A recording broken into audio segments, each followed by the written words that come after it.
Committee will come to order.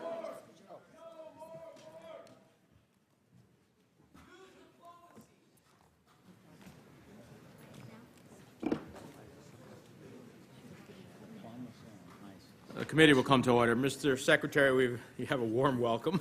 Having just returned from a coalition-building mission that will determine the breadth of support and course of the anti-ISIL strategy in the near and long term, you're here at a critical moment for the Iraqi and Syrian people, for the region, and for the United States and the world. Let me say at the outset, in my view, the coalition you are working hard to build will require fully engaged and fully contributing senior partners, a coalition that must be defined not by words, but by deeds. The U.S. can lead this coalition, but our partners, particularly Sunni partners, must be all in. And I fully acknowledge that getting skin in the game will be different for different coalition partners, but Congress cannot be providing a blank check for the anti-ISIL campaign. I'm pleased by the willingness of our partners in the Middle East to support, fund, and provide resources for this campaign. From Riyadh to Abu Dhabi, from Cairo to Amman to Beirut, our partners are sending the signal to ISIL that they are not welcome, that they have a bankrupt religious ideology, and that they will be aggressively confronted. Above all, the problems in Iraq and Syria that created an environment susceptible to ISIL's advance can only be solved locally. In Iraq, this means an inclusive government with a national agenda and leaders ready to empower the Iraqi security forces and Kurdish Peshmerga forces to take the fight to ISIL.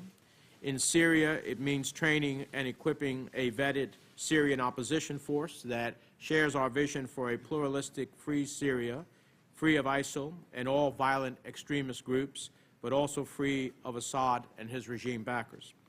This fighting force should be prepared to support a post-Assad political structure, whatever the circumstances under which he ultimately leaves Syria, by negotiated settlement or other means.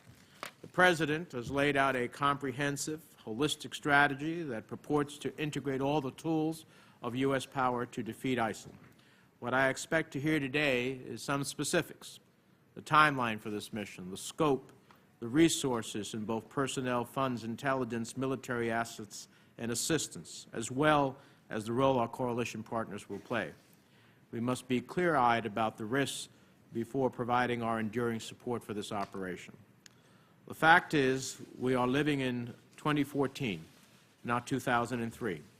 We must not repeat the mistakes of the past, given the nature of the threat we face. This means clearly defining the objectives, the political end state that we seek through this anti-ISIL campaign. I want to hear what success looks like in Iraq and Syria across the region and what conditions will indicate when it's time to end military action. Now, this is what we know about ISIL. It has brutally, mercilessly, barbarically followed through on its threats to kill American hostages James Foley and Stephen Sotloff. It beheaded British aid worker David Haines on Saturday and threatens to execute another British citizen, Alan Hennig. It promotes genocide against anyone who does not share its warped version of Islam, moderate Sunnis, Shias, Christians, Yazidis, minorities. It enslaves women and children. It has seized U.S. and Iraqi military equipment and has built a formidable fighting force. It's pumping oil and selling it to the tune of $1 million a day to fund its brutal tactics, along with kidnappings, theft, extortion, and external support. It is recruiting disciples for its unholy war at a frightening pace, from Europe, the U.S., and anywhere they can find disaffected people. These foreign fighters are crossing often from Turkey, which either because of fear or maybe ideology has declined to participate to stop that flow of fighters and to counter ISIL. It has declared the territory it occupies a caliphate with intent to seize more territory from U.S. partners and allies, from Jordan to Saudi Arabia to Lebanon. The risk to Jordanian and Lebanese stability is real, it's urgent, and it's grave. We would be fools not to take this threat seriously. ISIL is an enemy of the United States and the civilized world. Now, as I have said many times, temporary and targeted airstrikes in Iraq and Syria fall under the President's powers as Commander-in-Chief. But if the military campaign lasts for an extended period of time, which I gather it will, it is my belief that Congress will need to approve an ISIL-specific authorization for the use of military force. I am personally not comfortable with reliance on either the 2001 AUMF that relies on a thin theory that ISIL is associated with al-Qaeda, and certainly not on the 2002 Iraq AUMF, which relied on misinformation. I expect the administration, today and in the days ahead, to brief this committee on its comprehensive strategy and the operational objectives by which we will defeat ISIL, so we can draft an appropriate AUMF to address the very grave ISIL threat we face. Now, let me be clear. I support the President's strategy and his sense of urgency, and I commend you, Mr. Secretary, for your efforts with allies in the region who also face violent and destabilizing threats from ISIL. Let's not, however, make the 9/11 mistake of rushing into an AUMF, an authorization for the use of military force that has become the overriding authorization for the last 13 years, has been used for indefinite duration, and has been used from South Asia to the Persian Gulf to Africa and Southeast Asia. The fact is, we need to ensure that whatever authorization for the use of military force we consider is comprehensive and appropriate in scope and duration to meet the threat and sustain the fight. It is our responsibility to answer three fundamental questions. What will it ultimately take to degrade and destroy ISIL? How does this fight end? And what end state do we seek in the region? We need to get it right, in my view, not just get it fast. And in doing so, we need a bipartisan approach that puts politics aside and the nation first. This is a long-term effort, and we in Congress must be very deliberate in our consideration of any new strategy, new authorities, and new funding that it will take to meet the new threat we face. I believe we need to defeat ISIL before they develop the operational capacity to perform a September 11th-like attack. I never want to lose as many citizens from my home state of New Jersey or from the United States as we did on that day. That is our responsibility, and it is our solemn obligation. With that, let me turn to the ranking member, Senator Corker, for his comments. Well, thank you, Mr. Chairman, and I appreciate the full and broad opening comments that you made and the way you've expressed many of our concerns regarding ISIL and their capacity over time to harm Americans. I know we're here a few days after the President publicly addressed this as the nation and many others around the Western world around the civilized world are outraged over the conduct of ISIL, and I know that Americans are greatly concerned about, over time, the effects they might have on this nation, as you just expressed. We're also here exactly 1 year and 2 weeks after, in this very room, this committee voted out an authorization for the use of force in Syria. Is one of the bright moments, in my opinion, of this committee, not necessarily because of the product, but because we all worked together in such a way to come to an end that we thought was best for the country, much in the light and in the tone that the Chairman just laid out. So I just want to start by welcoming our Secretary. We've had some conversations. I appreciate his hard work. But I do want to say, as I've said to him personally, I'm very disappointed that the administration has chosen to go about what they're doing without explicitly seeking the authorization of Congress. I think that's a huge mistake. I realize that part of that, unfortunately, has to do with the political season that we're in, which is, to me, very unfortunate that might be a factor to some. I also realize that part of the strategy and plan, or big parts of it, are still being created, and therefore it's being put together as we move along, and we're really not in a place right now for Congress to fully ascertain what the plan might be.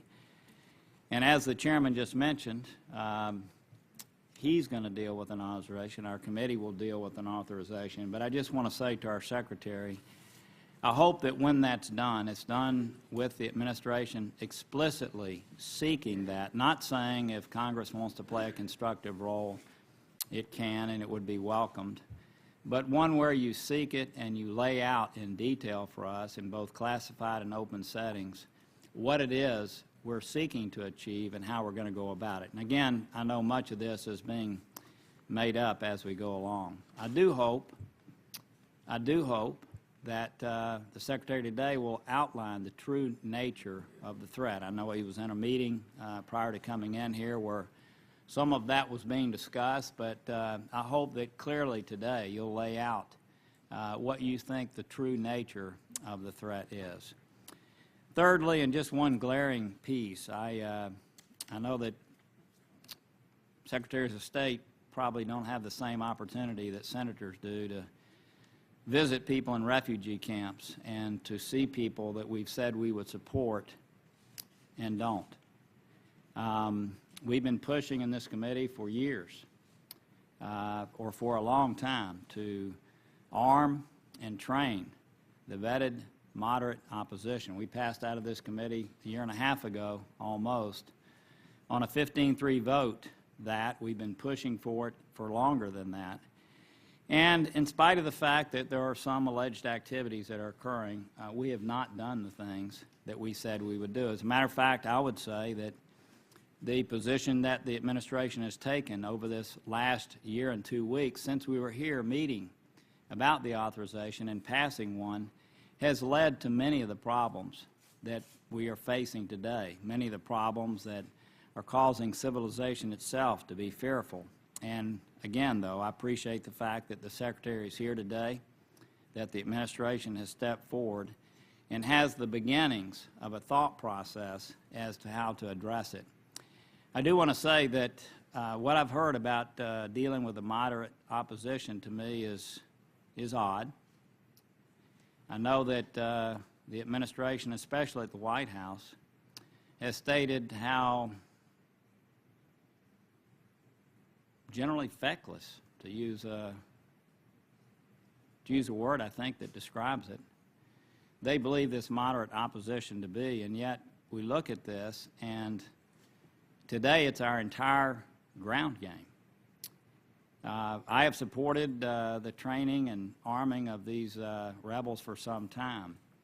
I will say I was shocked yesterday to hear that in the Armed Services testimony, these rebels are actually going to be used against ISIS. All of them that I've met with, and things may have changed, but their focus has been taking out Assad. I know they've had a two-front battle or war raging as they've tried to do that, but I'm surprised that the administration is basing their entire ground game on a group of people that candidly are going to receive very little training under the small authorization that's been put forth, and that's our entire ground game, which brings me back to point 2, talking about the very nature of the threat. It seems to me the administration has placed many, many caveats on what we will not do, and at the same time the rhetoric describing the threat is far greater than it seems to me the plan that's being put together. And I'll close with this. I know that typically when you have a coalition, you have the coalition put together before you announce it. I know in this case we're announcing a coalition and we are attempting to put it together. And I hope that what we're going to end up with is more than a group of coat holders. I hope that we're going to have people who are really going to be doing things on the ground that matter. But I do hope the Secretary, through his hard work, has generated commitments that will matter as it relates to this. This effort, we all know, is not going to be a 1 or 2 year effort. It's going to be a multi-year effort. Some people are saying a decade. Some people are saying a decade. And so I do think it's important, as our chairman laid out, that all of us fully understand what we're undertaking, fully understand the nature of the threat, fully understand the commitment of this administration to deal with this threat in the appropriate way. So I welcome you here today. I look forward to your testimony and to our questions. With that, Mr. Secretary, we welcome you back to the committee you so ably and distinguishedly chaired. And we thank you for your service to our country. We know that you just recently arrived from building this coalition, and we appreciate you being here today in order to inform members of what has been achieved, what is in front of us, and with that, the floor is yours.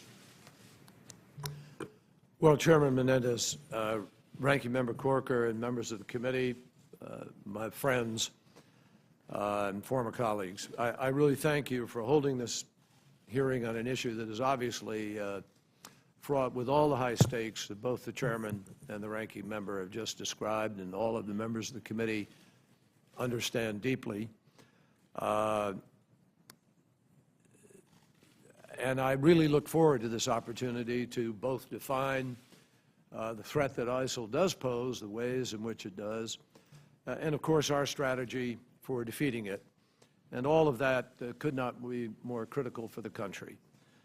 During the years that I had the privilege of serving here and working with different administrations, it always struck me that American foreign policy works best and is strongest when there's a genuine discussion, a dialogue, a vetting of ideas back and forth, really a serious discussion, much more than an articulation of one set of ideas and then another, and they just oppose each other and they sit out there, and there's no real effort to have a meeting of the minds. So I want to make sure that by the time we're done here today, I've heard from you. I know what you're thinking, and you've heard from me, and you know what we're thinking, what the administration is thinking, and that you have a clear understanding of what it is that we have done so far, of how we see this, and how hopefully we can come to see it together, what we're doing now, and of where we go next. And I state unequivocally, and it's not a passing sentence, that I welcome the input, need the input of this committee, because it is together that we're going to be much stronger and much more effective in guaranteeing the success of this effort. And it's a big effort in a lot of ways. It's about ISIL in the immediacy, but as we will, I think, discuss today, it's about a lot more than that. So I want to underscore at the start, you know, there's some debates of the past 30 years, 29 of which I was privileged to serve in the Senate, that will undoubtedly fill up books and documentaries for a long time. And Iraq is certainly one of them. Iraq has caused some of the most heated debates and deepest divisions of the past decade, a series of difficult issues and difficult choices about which people can honestly disagree. But I didn't come here today, and I hope we don't have to rehash those debates. The issue that confronts us today is one on which we all ought to be able to agree. ISIL must be defeated. Period. End of story. And collectively, we are all going to be measured by how we carry out this mission. You know, as I came in here, obviously, we had some folks who spoke out. And I would start by saying that I understand dissent. I've lived it. That's how I first testified in front of this country in 1971. And I spent 2 years protesting a policy, so I respect the right of Code Pink to protest and to use that right. But you know what? I also know something about Code Pink. Code Pink was started by a woman and women who were opposed to war, but who also thought that the government's job was to take care of people and to give them health care and education and good jobs. And if that's what you believe in, and I believe it is, then you ought to care about fighting ISIL. Because ISIL is killing and raping and mutilating women. And they believe women shouldn't have an education.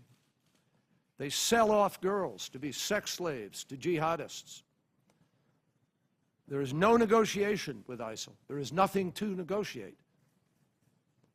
And they're not offering anyone health care of any kind. You know, they're not offering education of any kind. For a whole philosophy or idea or a cult, whatever you want to call it, that frankly comes out of the Stone Age. They're cold-blooded killers marauding across the Middle East, making a mockery of a peaceful religion. And that's precisely why we are building a coalition to try to stop them from denying the women and the girls and the people of Iraq the very future that they yearn for.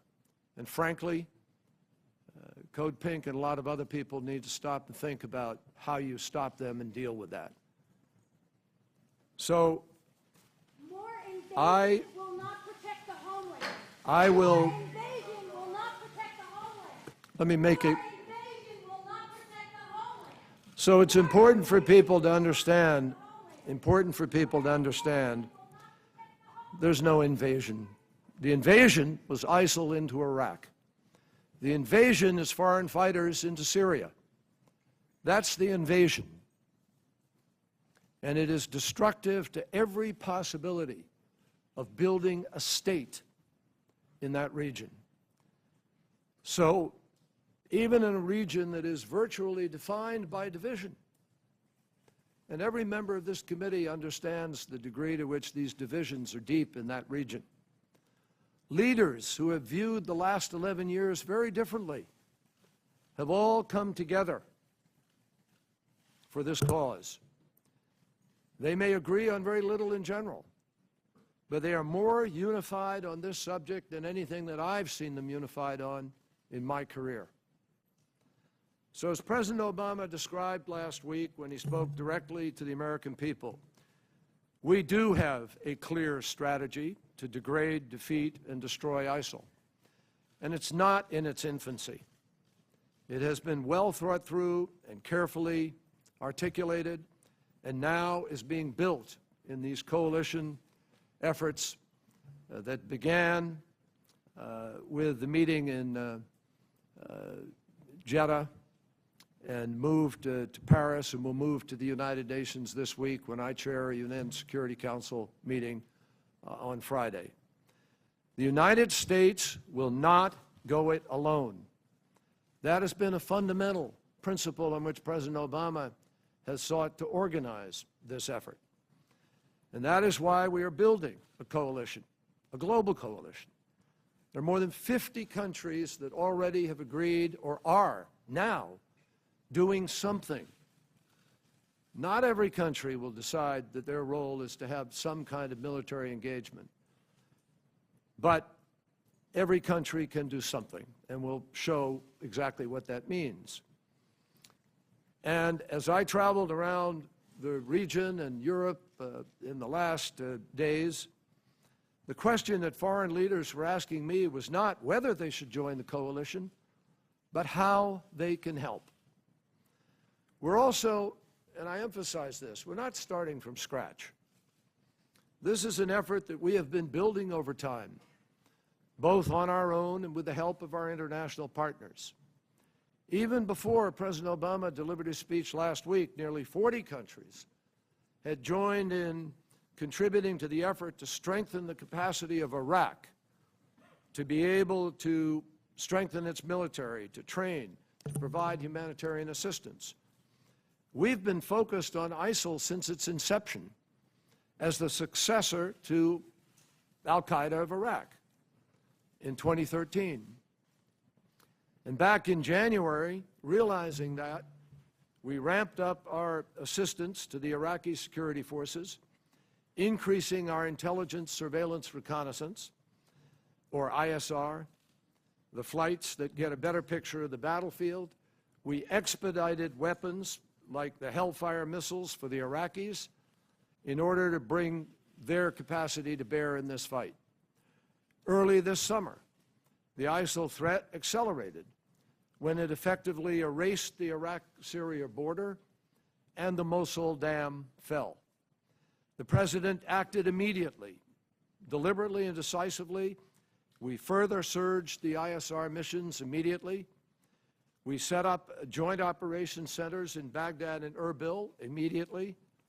And our special forces conducted a very detailed, in-depth assessment of Iraqi security forces and Kurdish forces. We did that purposefully, without jumping as some people wanted us to, because we wanted to understand what is the capacity of the Iraqi army to fight. How many brigades, having seen what happened in Mosul, are still prepared to engage? Are we getting into something that, in fact, we don't have the answers to with respect to who can do what? And to date, we have supported those Iraqi security forces that, by the way, helped in the liberating of Amerli, helped in the freedom of Sinjar Mountain, helped in taking back the Mosul Dam, and now we have launched more than 150 airstrikes, and it is because of the platforms that we put in place last January and even before that those strikes have been among the most precise strikes that we have ever taken. The percentage, I won't go into it here, but I will tell you, you'd be astonished if you heard openly now the accuracy of those efforts. Those were put in place back in June, and those strikes have been extremely effective in breaking the sieges that I described and beginning to move confidence back into the Iraqi military. The judgment and assessments of our military that went over there to look at the Iraqi military came back with a judgment of a sufficient number of brigades capable of and ready to fight. And with the reconstitution of the military in a way that can bring the country together and not be divided along sectarian lines or viewed to be the army of one individual, it is entirely likely that there will be much greater and more rapid progress.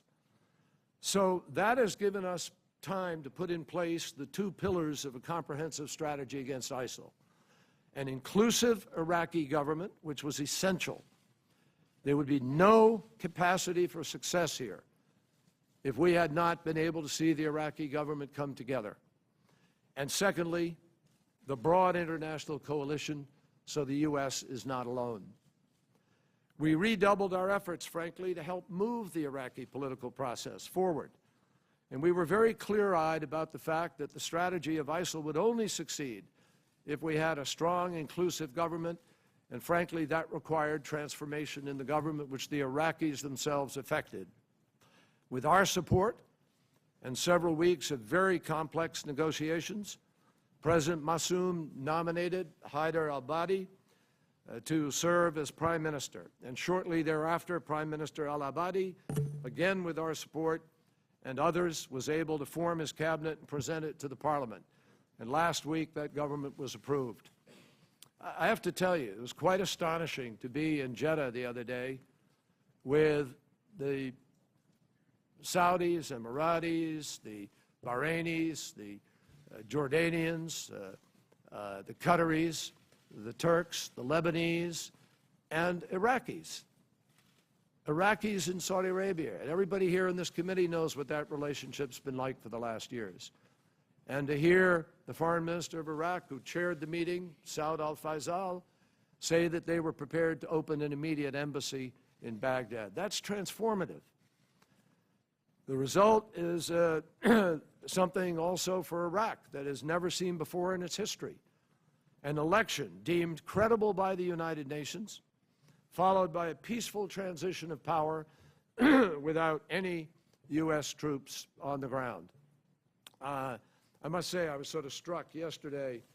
The Wall Street Journal had an article talking about Arab divide, but above the Arab divide language is the Shia foreign minister of Iraq, the Kurd president of Iraq, and the Sunni foreign minister of Saudi Arabia, all in communication and jointly working as never before.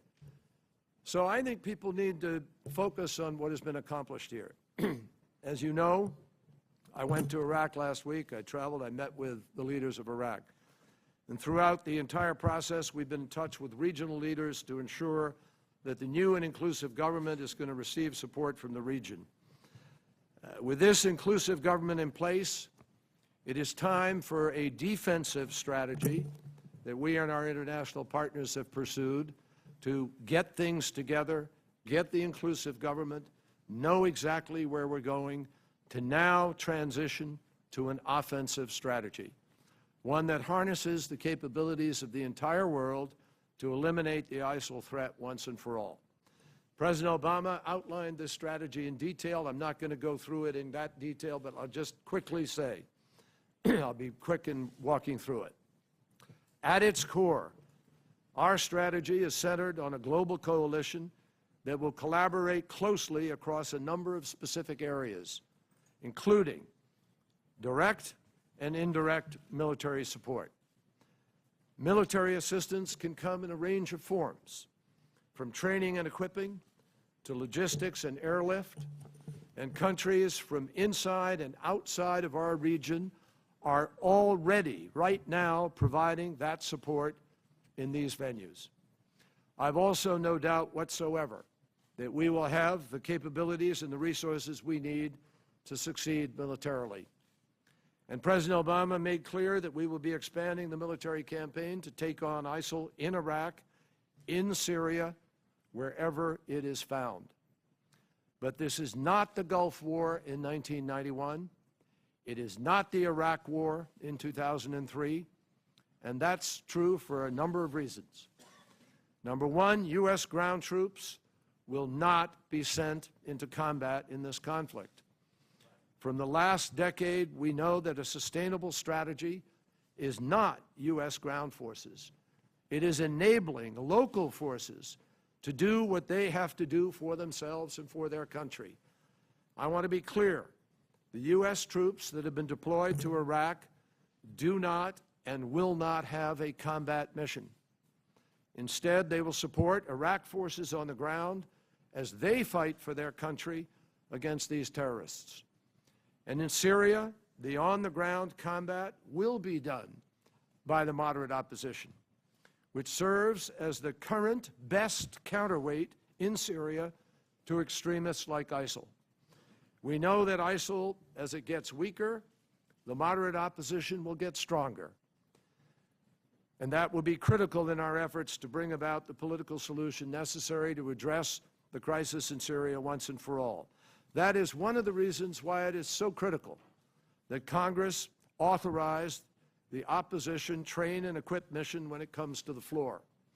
But it's also critical that the opposition makes the most of the additional support, the kind of support that they've been requesting now for years. And they need to take this opportunity to prove to the world that they can become a viable alternative to the current regime.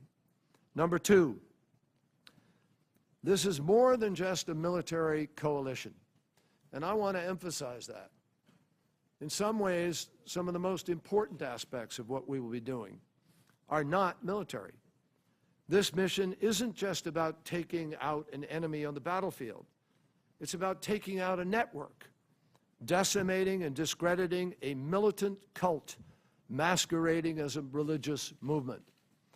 It's similar to what we've been doing to al-Qaeda these last years. The bottom line is we will not be successful with a military campaign alone, and we know it.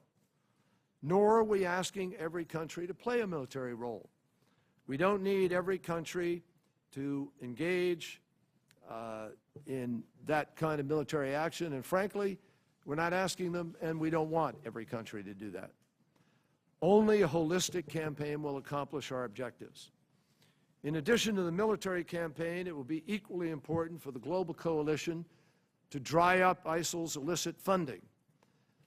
And by the way, the Bahrainis at the meeting in Jeddah have offered to host a meeting because they've been already engaged in this that brings people together to focus on precisely the steps we can all take to do this. And that can positively have an impact not just on ISIL, but on other flows of terrorism support. We have to stop the foreign fighters who carry passports from countries around the world, including the United States, to continue to deliver. And we also need, obviously, to continue to deliver urgently needed humanitarian assistance. And finally, and this is really can't overstate this. We must continue to repudiate the gross distortion of Islam that ISIL is spreading. Put an end to the sermons by extremists that brainwash young men to join these movements and commit mass atrocities in the name of God. I was very encouraged to hear that Saudi Arabia's top clerics came out and declared terrorism a heinous crime under Sharia law, and that the perpetrators should be made an example of. And I think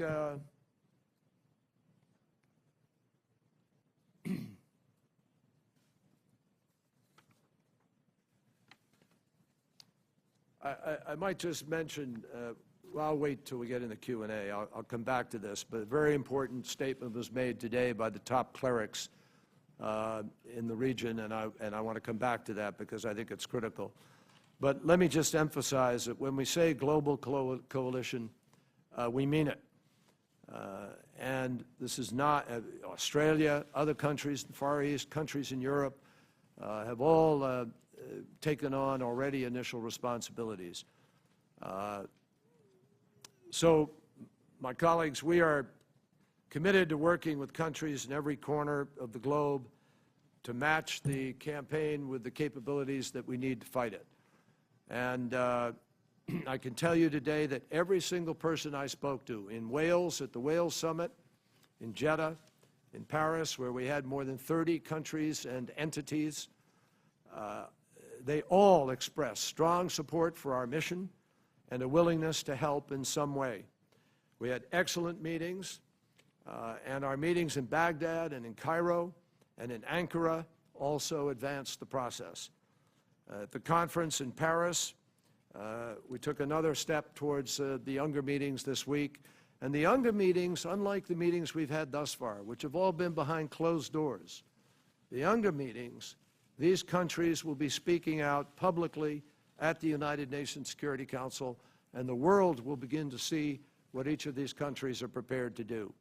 So we have a plan. We know the players. Our focus now is in determining what each country's role will be and how to coordinate those activities for success. Later this week, we're going to have more to say about our partners and the contributions, and we still fully expect this coalition to grow through UNGA and beyond. One of the things that I'm most pleased about is we've asked one of our most respected and experienced military leaders, General John Allen, to come to the State Department and oversee this effort. He came within 24 hours of being asked, was at his desk at 7 in the morning, and is now already laying out the campaign from a diplomatic point of view for how we coordinate what will be needed for all of these other aspects beyond the military piece.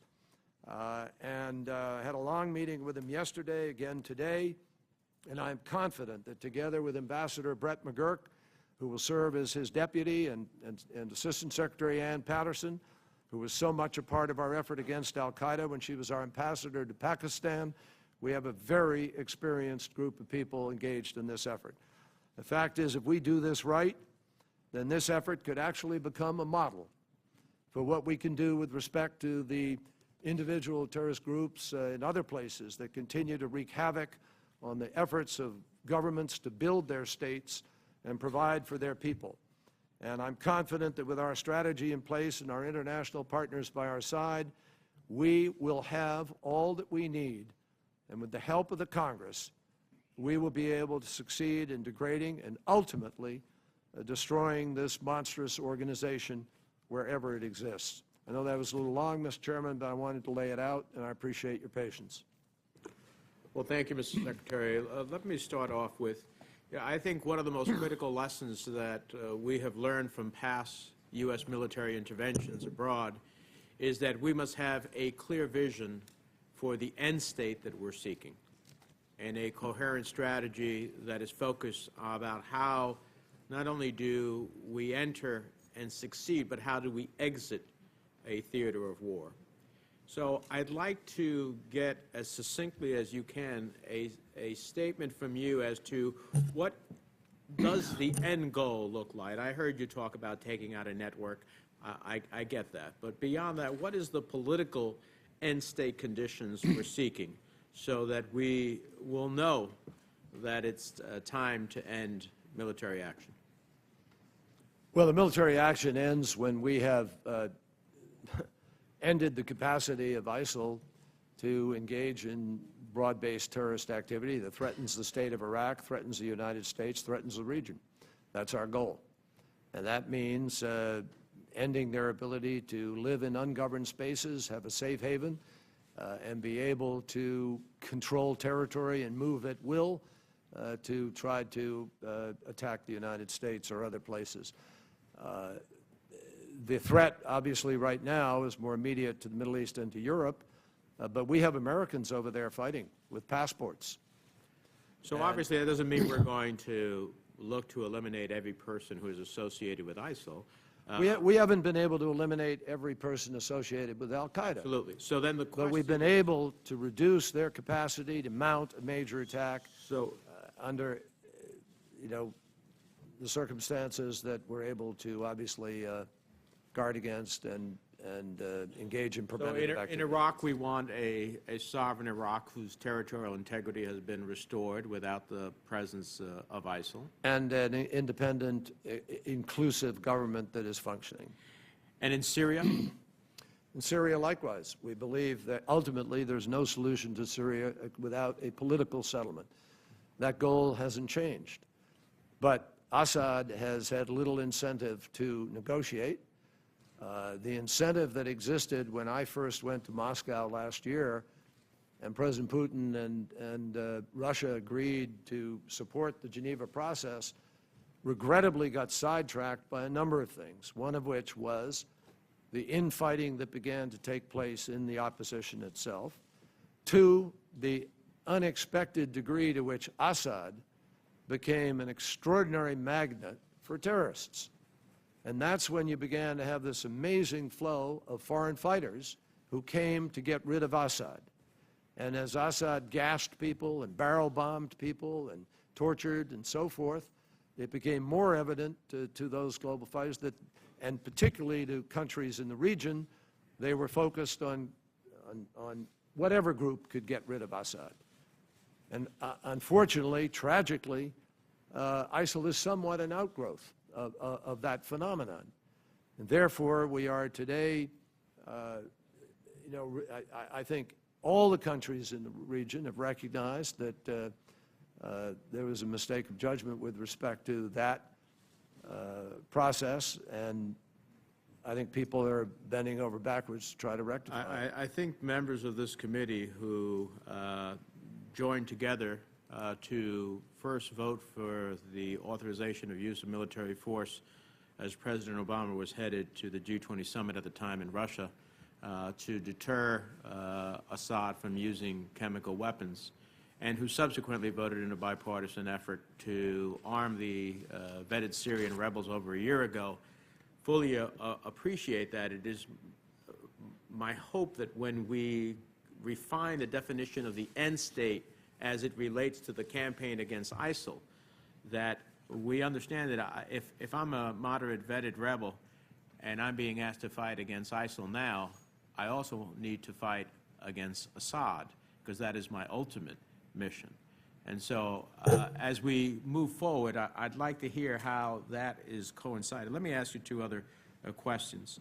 I heard you very clearly when you said we are not asking all of our partners to engage in military, direct military actions, but I hope that there will be, and I'd like to hear from you, can we expect part of the Sunni Arab coalition members to, in fact, be part of military actions in this regard? Because this cannot be simply a campaign by the West against the East.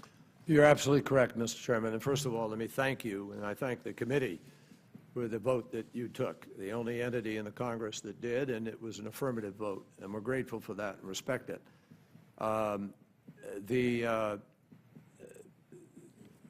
Currently, there are countries outside of Europe and outside of the region committed to engage in military action. There are countries in Europe committed to take military action. There are countries in the region, Arab, committed to take military action. We will have sufficient levels of commitment to take military action. It will be up to CENTCOM and General Allen and others to work on the question of who will do what. It's fair to say that this is going to be a multi-year effort. Well, the President's been very clear about that. Certain parts of it will be absolutely. I can't tell you. I can tell you this. When we took them on at Mosul Dam and the Iraqis were on the ground and took them on, we took back Mosul Dam. When we took them on at Amerli, they moved out. When we took them on at Sinjar Mountain, we freed the people at Sinjar Mountain, and we have currently enabled people to be able to hold them off at Haditha Dam. And it is clear from the intelligence we pick up that what we're doing now, which has fundamentally been more defensive than offensive, has already had an impact on them. I am convinced that with the proper effort, we can have an impact. I don't dispute that you've had in the short term an impact to stem their advances, at least within the region that they're in. My question, though, is no one reasonably can come from the administration and suggest that the ultimate goal, which is taking out this network, is not going to be a multi-year effort. It's a multi-year effort. Okay. The President has already said that. With that as a reality, then let me turn to the AUMF. How is it that the administration believes that, and I support its efforts, but how is it that the administration believes that the 9/11 AUMF or the Iraq AUMF provide the authorization to move forward, whether the Congress decides to or not? You know, it was not too long ago that members of the administration appeared before the committee, and when I asked them, I was headed towards repealing the Iraq AUMF, and there was administration witnesses who believed that it should be repealed on behalf of the administration. How is it that the administration now thinks it can rely upon that for legal authority? Mr. Chairman, how is it? It is because good lawyers within the White House, within the State Department, who have examined this extremely closely, have come to the conclusion across the board that the 2001 AUMF, which says all necessary and appropriate force against those nations, organizations, or persons responsible for 9/11, those who harbored such organizations or persons, to prevent future acts of international terrorism against the United States by such persons or organizations, includes al-Qaeda. It's always been interpreted as including al-Qaeda. And al-Qaeda and throughout ISIL. But al-Qaeda and associated forces. That is the language. Al-Qaeda and associated forces. Now, al-Qaeda, ISIL, began as al-Qaeda. In 2005 in Iraq, 2004, ISIL was al-Qaeda in Iraq. And it only became this thing called ISIL a year ago. And it only became that out of convenience to separate themselves in an internal fight, but not because their thinking changed, not because their targets changed, not because their actions changed. They are the same people doing the same people that we were prepared to and were attacking for all of those years. And a mere publicity stunt to separate yourself and call yourself something else does not get you out from under the force of the United States law. I appreciate your ability as a former prosecutor and a gifted attorney to try to make the case. I will tell you that at least from the chair's perspective, you're going to need a new AUMF, and it will have to be more tailored because I don't want to be part of 13 years later and multitude of countries that have been used in this regard, for that to be the authority. And I think our goals are the same. I think we need to get you a different set of authorities, and I look forward to working with my colleagues. Not only are our goals the same, Mr. Chairman, but we know you are thinking about retooling the AUMF, and we welcome, we would like Congress, please, do this. We want that to happen. We're not going to make our actions dependent on it happening, But we will work with you as closely as we can and should in order to tailor an AUMF going forward, and we look forward to that opportunity.